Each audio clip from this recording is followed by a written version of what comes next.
Hello instructors and learners. Today we are exploring into the fascinating world of education theories, exploring concepts that shape the way we learn and teach.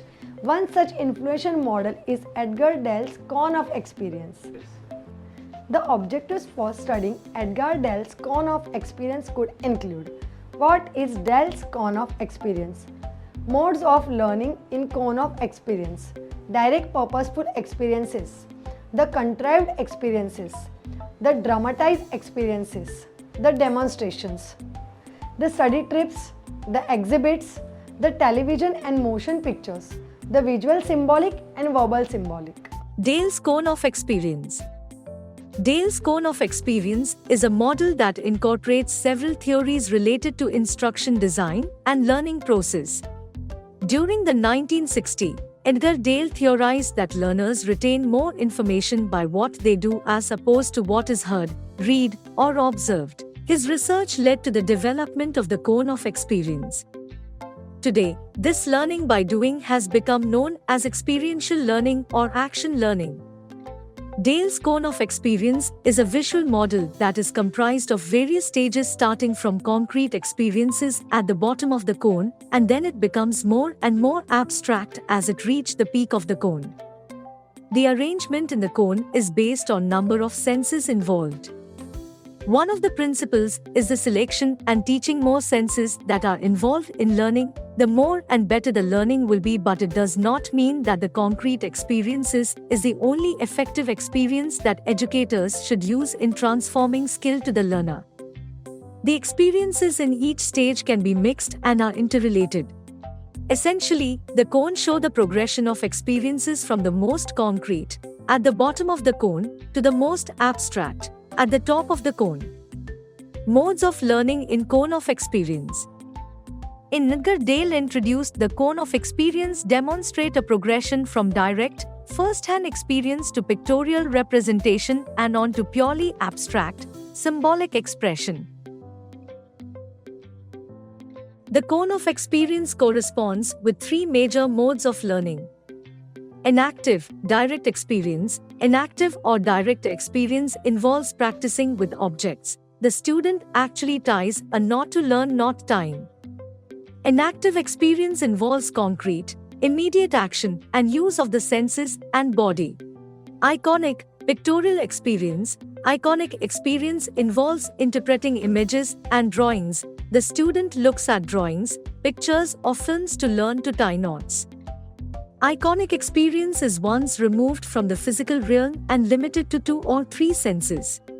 Symbolic, highly abstract experience. Symbolic experience involves reading or hearing symbols. The student reads or hears the word knot and forms an image in the mind. In symbolic experience, action is removed nearly altogether, and the experience is limited to thoughts and ideas. Direct purposeful experiences.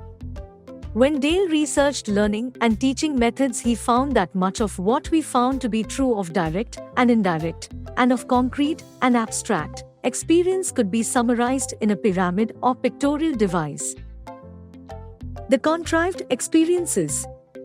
In this level, representative models and mock-ups of reality are being used in order to provide an experience. The dramatized experiences. In this level, learners can participate in a reconstructed experiences that could give them better understanding of the event or of a concept. The demonstrations. It is a visualized explanations of important fact, idea, or process through the use of pictures. The study trips. This level extends the learning experience through excursions and visits on the different places that are not available. The exhibits. This level of study trips is followed by exhibits. Actually, exhibits are a combination of several mock-ups and models. The television and motion pictures, etc. The next levels would be the level of television and motion pictures, still pictures, recordings, and radio. Television and motion pictures, it implies values and messages through television and films. The visual symbolic and verbal symbolic.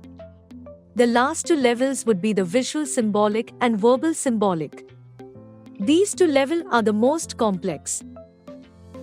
After going through the different components of the cone of experience, it could be said that in facilitating learning, we can use variety of materials and medium in order to maximize the learning experience. One medium is not enough, so there's nothing wrong with trying to combine several medium for as long as it could benefit the learners. Through understanding each component of the cone of experience, it could be said that educational technology is not limited to the modern gadgets that we have right now, but rather it is a broad concept that includes all the media that we can use to attain balance as we facilitate effective and meaningful learning. The base of the STEP learning experience model is a direct and purposeful experience, which is always preferable for any new learned and any kind of learning concept, and gives first-hand experience, which in turn leads to the permanent learning. Let us recap the topic involved. What is Dell's cone of experience? Modes of learning in cone of experience. Direct purposeful experience. The contrived experiences. The dramatized experiences. The demonstration. The study trips. The exhibits. The television and motion pictures. The visual symbolic and verbal symbolic. I hope you have understood Edgar Dell's cone of experience and its significance of embracing diverse learning methods in education. In our next video, we will bring you another wonderful concept. Till then, take care.